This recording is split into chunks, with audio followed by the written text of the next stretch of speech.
moi, ça me fait mal, en fait. Parce que vous savez, la vérité, c'est quoi? C'est que moi, je parlais à plusieurs personnes, même des gens du RDA, on s'appelle, on parle, en fait. Mais moi, je fais de la politique, en fait. Donc, vous ne me verrez jamais venir dire, j'ai appelé telle personne, parce que c'est pas ça la politique. Mais Kokora ne dit pas la vérité, en fait. Je vais vous dire, le 9 juin, je peux même t'envoyer la capture juste après mon intervention, je ne vais pas refaire le débat. Le 9 juin, j'ai appelé Kokora à 19h45. Il n'a pas décroché. Je lui ai envoyé un message à 19h47. Le message dit ceci. Je t'appelle, tu ne décroches pas. C'est comment? Tout le quartier est assis par terre pour attendre les preuves. De leur dire quoi? Tu ne peux pas donner les preuves un jour férié avec émoticône de rire. C'était à 19h47. J'ai encore le message ici. Kokora m'a rappelé à 20h38. À 20h38, j'étais en réunion. Et je l'ai rappelé. Je suis sorti de la salle de réunion. Je l'ai appelé à 20h39. Je lui ai dit, écoute, je suis en réunion. Je te rappelle après. Il m'a dit, ok, pas de souci. Cette conversation a duré 8 secondes. Tout ça, c'était sur WhatsApp. Et donc, je peux envoyer ça à celui qui veut. Comme c'est lui-même qui en a parlé, il n'y a pas de souci, ça me met... On va parler après. Après ça, moi, je t'envoie un message avec mon numéro. Il n'y a pas de souci. Il n'y a pas de souci. Je te mets ça à disposition. Comme c'est Kokora lui-même qui a évoqué la question. Donc, je peux mettre ça à disposition. Il n'y a pas de souci. Et par la suite, quand j'ai fini ma réunion, je l'ai appelé à 23h19. Et cette conversation que nous avons eue a duré 13 minutes. Et quand je l'ai appelé, je lui ai dit, écoute, j'ai essayé de te joindre, je m'en rappelle. Sibiko, pardon. Tu as dit que ça a duré combien? 13 minutes. 13 minutes. Kokora a dit 30 minutes. Ok, 13 minutes. Mais continue. J'ai la capture ici, je peux l'envoyer. Continue. 13 minutes. La première conversation où je lui ai dit, je suis en réunion, je te rappelle, cette conversation a duré 8 secondes. La deuxième conversation, quand je l'ai rappelé à 23h19, heure d'Abidjan, cette conversation a duré 13 minutes. Et au cours de la conversation, je lui ai dit, écoute Kokora, je sais de t'appeler, parce que tu as lancé des accusations, il est temps que tu fournisses les preuves de ces accusations-là. Il m'a dit, écoute frère, parce que je rappelle que Kokora, il n'y a pas d'animosité entre nous, hein. Parce qu'il ne faut pas que les gens fassent croire qu'il y a des animosités, que quand on se voit, on s'insulte, tout et tout et tout. Du tout, quand on se voit, on se salue, on échange fraternellement, tranquille, quoi. Donc, c'est pas quelqu'un contre qui j'ai un problème particulier, je préfère préciser ça. Les divergences que j'ai avec lui sont purement d'ordre politique. Voilà, je voudrais préciser ça. Donc, j'ai pas de problème personnel.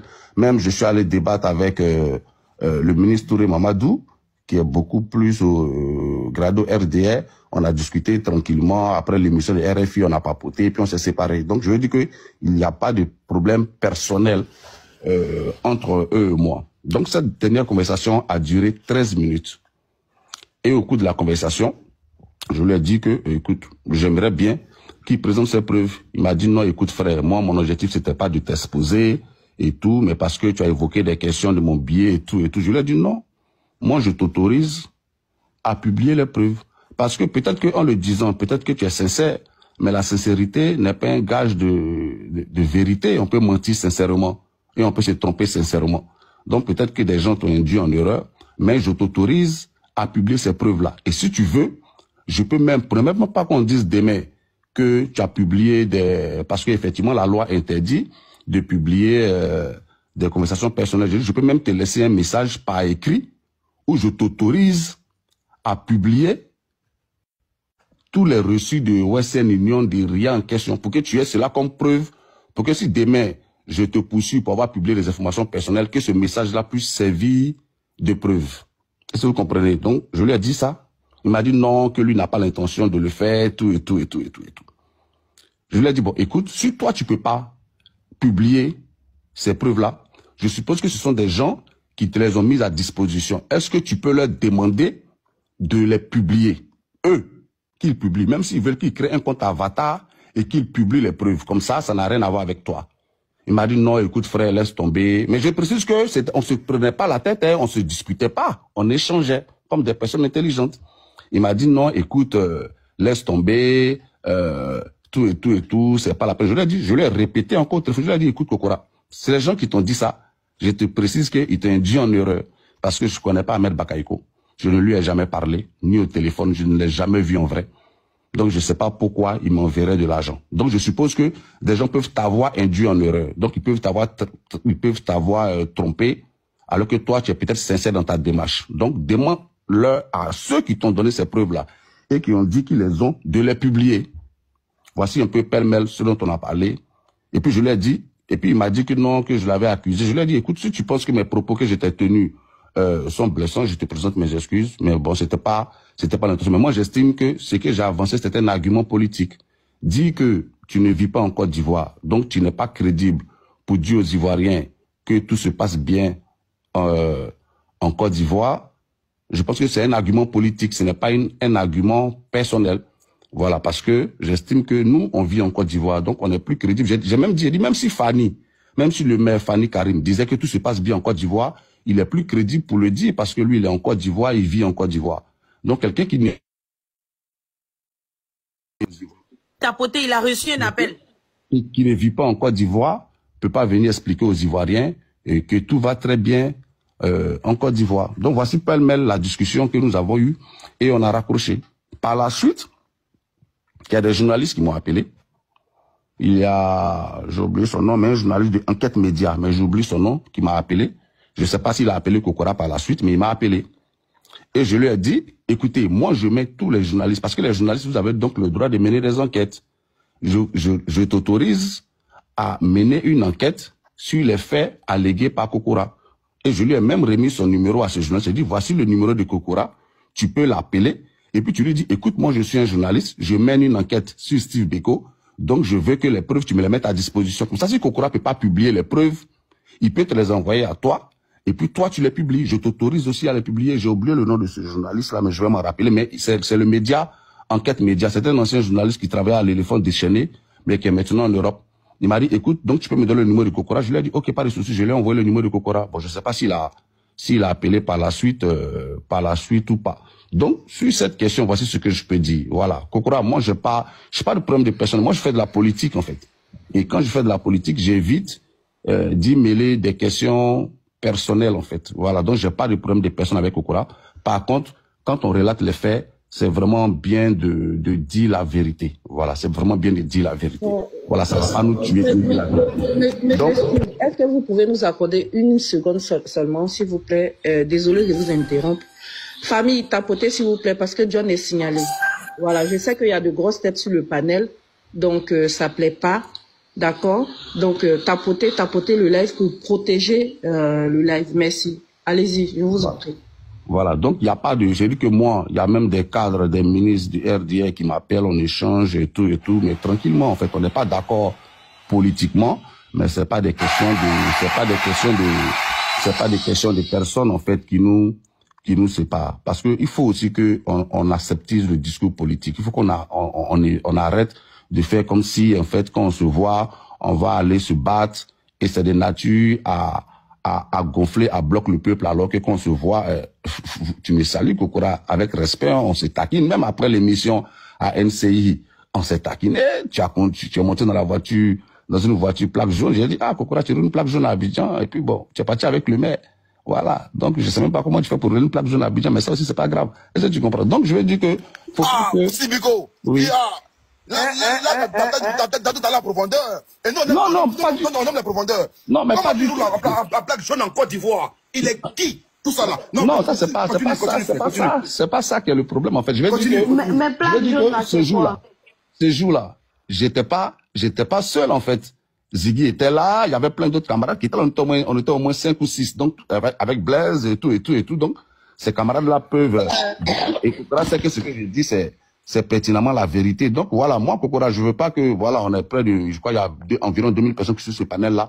Faut pas qu'on donne l'impression aux gens que quand on se voit, on se serre les cols pour se battre, c'est pas vrai. Voilà, on a des divergences politiques profondes, et voilà, et on sera jamais d'accord politiquement. Mais il faut pas faire croire aux gens que on est en palabre. Oui, je t'ai envoyé un message. Regarde ton WhatsApp, tu verras. Je t'ai appelé je récapitule. Je t'ai appelé à 19h. Monsieur Steve Biko, s'il vous plaît, oui. Une question. Tout à l'heure, oui. Monsieur Kokora a dit que vous perceviez 3 000 € dans le cadre d'un travail. Est-ce que vous lui avez demandé de quel travail s'agit-il? Non, mais c'est à lui d'expliquer. Écoute, moi, je ne sais même pas de quoi il s'agit. Écoute, moi, il faut qu'on précise. C'est ça pourquoi je veux qu'il fasse sortir les preuves.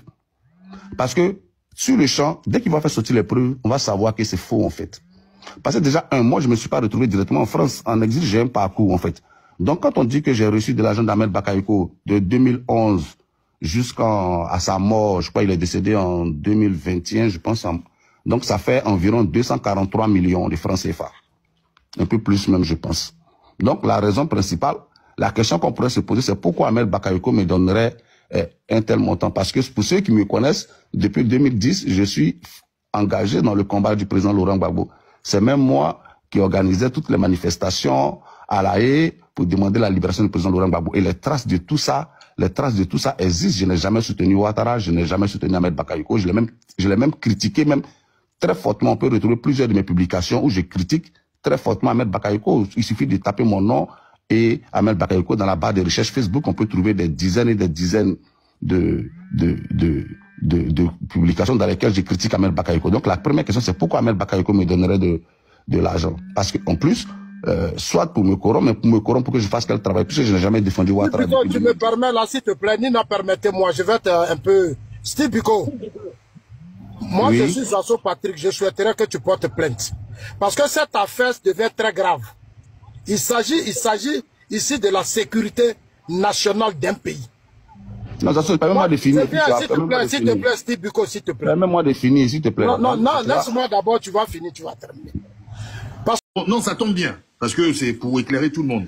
Normalement, est-il possible pour quelqu'un, un citoyen qui n'est pas fonctionnaire, qui n'est pas dans l'administration, de conduire un véhicule de type plaque administrative? C'est juste pour mon... En principe, sauf si c'est le chauffeur de la personnalité. Sauf si les chauffeurs, d'accord, d'une personnalité. Bon, sachant, je ne connais pas véritablement le cursus ou les parcours de M. Kokora Bena Nzi, mais je pense qu'il est dans le domaine médical. Donc, Kokora n'est pas chauffeur. Il faisait quoi avec ce véhicule-là? Moi, je pose la question pour savoir, parce que nous sommes des citoyens. Et M. Lago Fabrice est un homme politique. Et voilà. Est-ce que dans ce cas-là, si M. Kokora n'est pas chauffeur, n'est-il pas en illégalité ou en infraction vis-à-vis de la loi, des lois ivoiriennes? Bah, c'est évident, non? Ok. Bon, je vous remercie.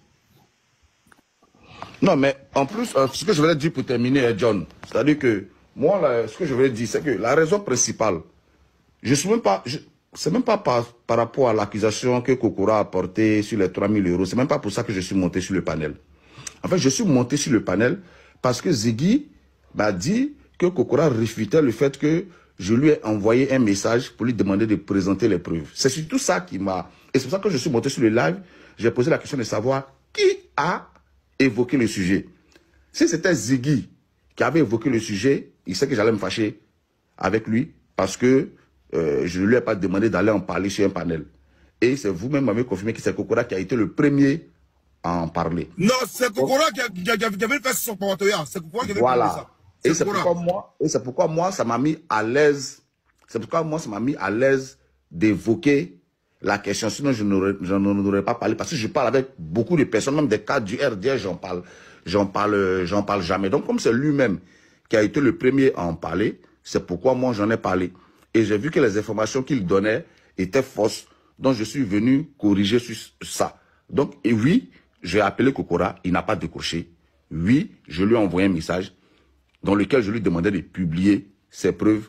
Oui, effectivement, il m'a rappelé par la suite, j'étais occupé et nous avons fini par discuter 13 minutes. Toutes les preuves sont là, je les envoie à Ziggy. Je ne veux pas que ça se retrouve forcément sur la place publique, mais Ziggy pourra vous les montrer aux initiateurs du live sans souci. Ça, je l'autorise à vous les montrer. Donc, quand Kokora dit que je ne lui ai pas envoyé des messages, qu'on a parlé 30 minutes, bon, des choses qu'on peut vérifier rapidement dans une conversation WhatsApp. Parce que dans une conversation WhatsApp, il y a la durée de l'appel, il y a l'heure de l'appel. Donc, je ne sais pas pourquoi on peut mentir sur des choses aussi évidentes que tout le monde peut vérifier rapidement, en fait. Je ne sais pas, je sais pas quel est l'objectif qu'il vise, en fait, en le disant. Parce que je dis, je suis vivant, en fait. Donc, tu ne peux pas mentir perpétuellement comme ça sur des choses qu'on peut vérifier en 2 ou 3 secondes. C'est la raison pour laquelle je suis monté. Voilà, principalement sur ça. Parce que, effectivement, on laissait entendre que moi, je l'aurais appelé pour lui demander pardon pour ne pas qu'il publie les preuves. Je pense qu'encore une fois, devant vous, il a reconnu que nous n'avons jamais eu cette conversation-là, que je lui ai jamais demandé de ne pas publier les preuves. Donc, je maintiens ma position. Si Kokora a les preuves dans sa possession, qu'il les publie par tous les moyens qu'il veut. Qu'il donne à tout le monde pour publier. Il peut même créer un avatar aujourd'hui pour publier. En fait... Alors, bon, non, ça...